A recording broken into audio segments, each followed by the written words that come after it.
Good morning guys. आज हम नया चैप्टर पढ़ाएंगे। जैसा कि हमने कल ही बता दिया था कि कल एक नया चैप्टर स्टार्ट करेंगे जो कि कॉन्स्टिट्यूशन से आधारित होगा और वो बेसिक लेवल से होगा।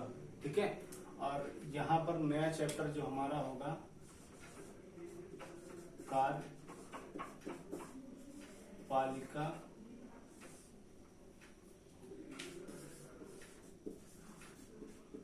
विधायिका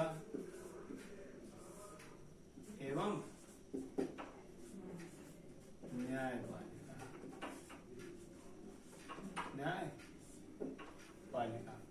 ये तीनों ये हमारा चैप्टर हुआ। ठीक है। ये हमारा चैप्टर है आज का, कार्यपालिका, विधायिका और न्यायपालिका। इन तीनों चैप्टर जो हमारे कॉन्स्टिट्यूशन में कुछ बेसिक लेवल जो क्लियर नहीं होता है कॉन्स्टिट्यूशन का, उसमें ये तीन निम्न अंग है संविधान के। इसके संविधान के सबसे पहले हमारे यहाँ संसदीय व्यवस्था स्थापित की गई। सबसे पहले हमारे यहाँ संसदीय व्यवस्था स्थापित की गई जो कि संविधान में बनाया गया। वो तीन अंग कौन कौन से हैं? कार्यपालिका, विधायिका एवं न्यायपालिका।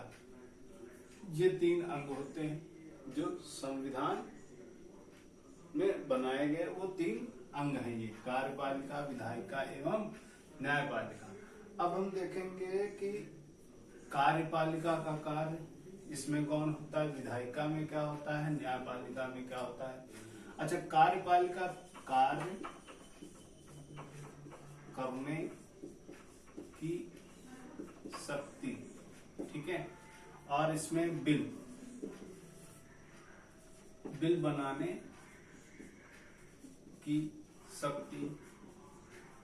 ठीक। और यहाँ पर कानून का उल्लंघन करने की शक्ति। ठीक है। ये तीन चीजें होती हैं। इसमें हमारे में ये विधायिका मेन होता है जो कि बिल पास करता है। कोई भी बिल होगा उसको ये विधि लागू विधेयक पास कर सकता है। ठीक। यही और ये लागू करेगा। ये विधेयक लागू कर सकता है। ये पास करता है, बनाता है। ठीक है। कोई भी बिल। अब कार्यपालिका में हमारे यहाँ दो तरह की सरकार होती है। दो तरह की सरकार होती है, एक केंद्र और एक राज्य सरकार। ये दोनों ही हमारे कार्यपालिका के भाग हैं, जिनमें हम देखेंगे कि केंद्र सरकार में कौन कौन है और राज्य सरकार में कौन कौन कार्य करता है। पहले तो हम देखेंगे केंद्र सरकार में सबसे पहले आते हैं राष्ट्रपति, जो कि हमारे देश के मतलब भारत के प्रमुख हेड हैं। ठीक। हेड माने जाते हैं। ठीक है। दूसरा हमारे पास आते हैं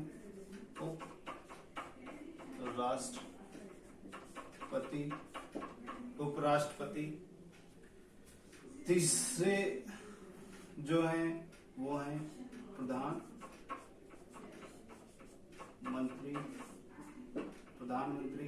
प्रधानमंत्री के माध्यम से ही देखा गया कि हमारे यहाँ जो भी शक्तियां होती हैं वो राष्ट्रपति को मिलती हैं। सबसे अधिक शक्ति जो है राष्ट्रपति के पास होती है। भारत के संविधान की, कानून की सब शक्ति जो है राष्ट्रपति के पास होती है। लेकिन ये प्रधानमंत्री के माध्यम से ये कोई भी अनुमति या शक्ति का प्रयोग कर सकते हैं। ये वास्तविक हेड होते हैं,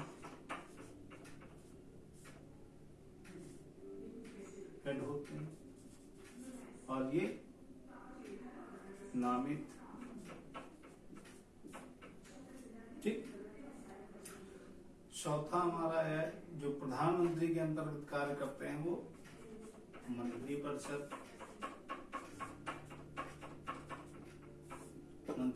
भी होते हैं। अब मंत्रिपरिषद के अंदर कौन कौन होता है? मंत्रिपरिषद में सबसे पहले हमारे यहाँ कैबिनेट, कई तरह के मंत्री होते हैं, जैसे कि कैबिनेट,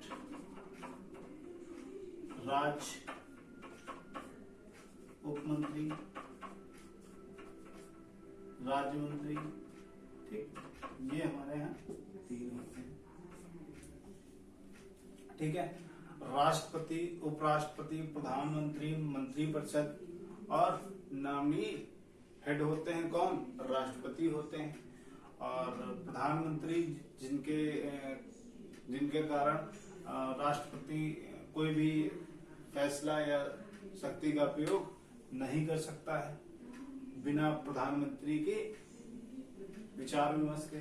ठीक है। और हमारे यहाँ 2 तरह की सरकार होती है, केंद्र सरकार होती है और राज्य सरकार होती है।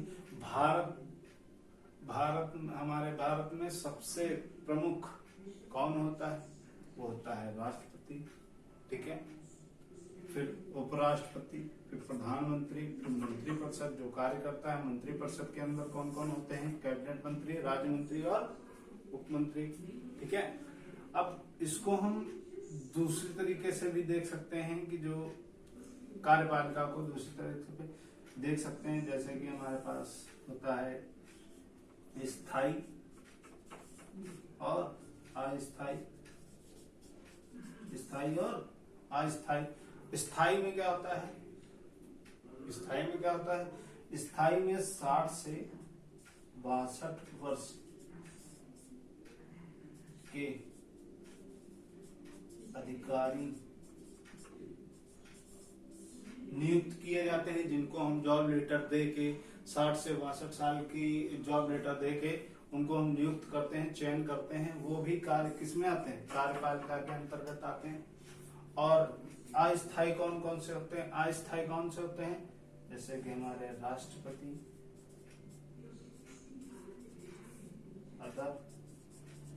ये सब क्या होते हैं? 5 वर्ष। कितने सालों के लिए? 5 वर्ष के लिए। तो ये क्या हो गए? 5 वर्ष। ये मतलब ये 5 वर्ष बाद ये चेंज हो जाएंगे।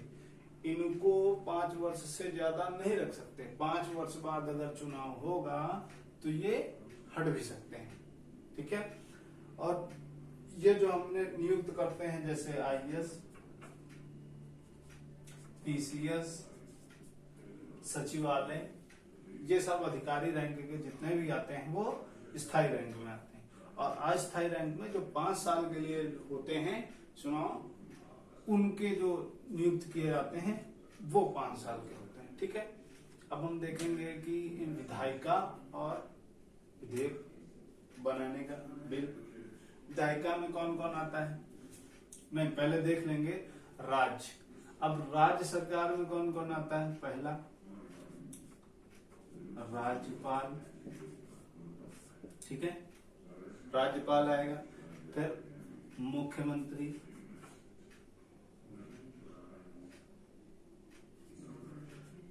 मुख्य परिषद क्या? मुख्यमंत्री। फिर मंत्रिपरिषद 3। ये 3 राज्य में आते हैं। राज्य में भी 5 साल या नियुक्त होते हैं। अब यहाँ से टॉपिक, जब हम स्थायी और स्थायी की गणना करेंगे तब हम राष्ट्रपति को जानेंगे, उपराष्ट्रपति को जानेंगे, प्रधानमंत्री को जानेंगे, मंत्रिपरिषद को जानेंगे, केंद्र और राज्य मंत्री को भी जानेंगे। ठीक है। अब यहाँ पर विधेयक जो बिल पास होता है, विधेयक कैसे पास होता है? विधेयक बिल बनाता है और कार्यपालिका उसको लागू करता है, और जब इसी कानून में कोई उसमें उल्लंघन करता है उस कानून का, तो उसके लिए क्या बनाया गया? न्यायपालिका बनाई गई, न्यायपालिका। ठीक है। अब पहले आते हैं विधायिका। विधायिका में क्या क्या है? विधायिका में देखेंगे ये भी दो तरह हैं, केंद्र और राज्य। ये भी केंद्र और राज्य से होते हैं। इसमें केंद्र में पहले क्या आएगा बताइए? केंद्र में पहले आएगा सांसद, फिर विधानसभा, विधानमंडल,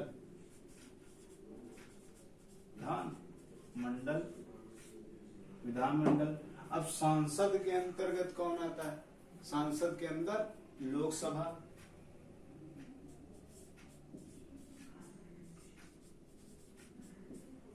यहां पे आएगा विधानसभा,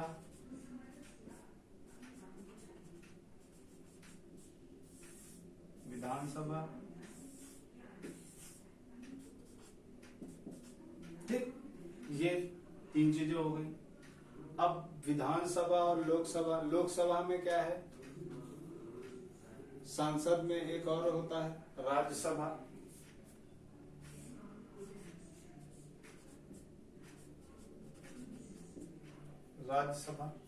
और लोकसभा दो होते हैं। विधानसभा में विधानमंडल और विधानसभा और विधान परिषद। इसका क्या होगा? विधान परिषद। ये इसमें दो होते हैं, इसमें दो होते हैं। अब इसमें ये देखेंगे कि जो प्रधानमंत्री है, ठीक है, प्रधानमंत्री इसका भी होता है और कार्यपालिका भी होता है। ठीक, ये हमारे हो गए। अब दूसरा हम देखेंगे न्यायपालिका। न्यायपालिका क्या होता है? न्यायपालिका में आके देखते हैं। पहली चीज तो देख लेते हैं विधानसभा। विधानसभा की सीटें जो होती हैं 29, ठीक, और इसकी विधान परिषद की 7। ये चाहे तो जोड़ सकता है और ये जोड़ नहीं सकता है। विधानसभा 29 और विधान परिषद 7। ठीक, विधान परिषद 29 और 7 होगा। रख सकता है, अगर बढ़ा भी सकता है। ठीक है। और उसके बाद हम देखेंगे न्यायपालिका। ये हमारा टॉपिक विधायिका खत्म हो गया। ये भाई आपका बिल पास करता है, इसके पास शक्ति जो होती है बिल बनाने की, वो बिल पास करता है, ये लागू करने की करता है। और अगर कोई बिल में या फिर कानूनन कोई उल्लंघन करता है कानून का, जैसे अभी आपने देखा CAA, NRC वगैरह, ये सारी चीजें इसी से पास होती हैं और इसके द्वारा लागू होती हैं। अगर कानून का उल्लंघन कोई करता है तो उसके विपक्ष में कौन खड़ा होता है? न्यायपालिका। ठीक, अब न्यायपालिका कैसी होती है? न्यायपालिका दंड देने के आसार में होती है, मतलब दंड भी दे सकती है। अगर किसी ने किसी चीज का उल्लंघन किया तो न्यायपालिका क्या कर सकती है? उसका दंड देगी। ये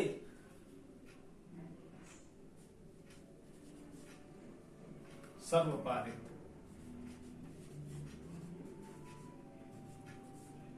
शासन होता है। सबके लिए शासन आदेश होता है। ठीक, और यहाँ पर देखेंगे कि जो हमारी पहली जो सीढ़ी होती है वो SC, फिर HC, फिर DC। इसका मतलब ये नहीं कि जो डिस्ट्रिक्ट लेवल पे जैसे किसी का केस है या फिर कोई कानूनन कार्रवाई है तो डिस्ट्रिक्ट लेवल पे, जिले लेवल पे ही होगी, नहीं, ऐसा कुछ नहीं। अगर आप जिले से नहीं कर पा रहे हैं कोई चीज तो उसका जो योग होगा वो कहाँ जाएगा? हाई कोर्ट में। हाई कोर्ट में अगर नहीं पारित होगा तो वहां पर SC चला जाएगा, सुप्रीम कोर्ट में जाएगा, ठीक है, ये सबसे अलग होता है, एक दूसरे के साथ कार्य नहीं करते हैं। न्यायपालिका कभी भी किसी का पक्ष लेकर कार्य नहीं करती। अगर ये कार्यपालिका, विधायिका और न्यायपालिका एक साथ हो जाएगा तो जो पब्लिक है, जो लोग हैं, उनमें कभी सही न्याय नहीं हो पाएगा, न सही न्यायालय हो पाएगा। तो इसी वजह से ये अपने ऊपर आधारित होती है, ठीक है, ये सबसे अलग होती है। इसके ऊपर किसी का जो है दबाव नहीं होता, ये किसी के दबाव में कार्य नहीं करती। कौन? न्यायपालिका, ठीक है, न्यायपालिका किसी के दबाव में कार्य नहीं करती। अगर मान लीजिए करने लगी तो फिर पब्लिक का क्या होगा? नुकसान होगा, वो न्याय नहीं मिल पाएगा सही तरीके से। और अगर होता भी है तो क्या होता?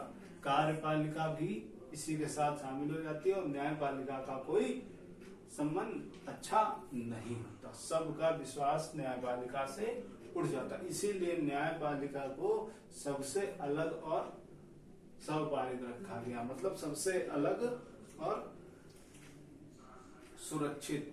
वो किसी के दबाव में कार्य नहीं करती है न्यायपालिका, और अपने ही विचार विमर्श रखती है, ठीक है। अब न्यायपालिका में एससी, एचसी और डीसी, डिस्ट्रिक्ट लेवल और हाई कोर्ट और सुप्रीम कोर्ट यहाँ पर आ गए। फिर आपका क्या होता है? नियुक्त करेंगे। अब तीसरा हमारा क्या होगा? ये हमारे स्तंभ है, ये तीनों क्या है? स्तंभ है। न्याय, कार्य और ये हमारी रीढ़ की हड्डी है, रीढ़ की हड्डी कहा गया है। इन तीनों को हम हमारे भारत में क्या कहा गया? रीढ़ की हड्डी कही गई। अगर एक टूट गया तो दूसरा भी टूट जाएगा, दूसरा टूट गया तीसरा भी टूट जाएगा। ये हमारे यहाँ की क्या है? रीढ़ की हड्डी माना गया। और चौथा जो कहा गया है आज के दौर में, उसे मीडिया कहा गया है। मीडिया प्रभारी, जो मीडिया होती है वो इस दौर में, पहले नहीं था, ठीक है। ये हमारे तीन है। चौथे में अगर लिया जाएगा तो मीडिया लिया जाएगा। अब हम कल जो पढ़ेंगे, इसके डाउट्स जिनको क्लियर नहीं हुए हैं वो हम इनके डाउट्स क्लियर करेंगे। और कल हम पढ़ेंगे राष्ट्रपति, ठीक है। राष्ट्रपति के बारे में पढ़ेंगे। राष्ट्रपति में क्या क्या शक्तियां होती हैं, क्या वो कर सकता है, क्या नहीं कर सकता है, और इसके बारे में अब हम कल पढ़ेंगे इसका टॉपिक, ठीक है। गुड बाय और टेक केयर। आप लोग लॉकडाउन का इसी तरह प्रयोग करें, पढ़ते रहें और परीक्षा फल में पास होते रहें। Good bye.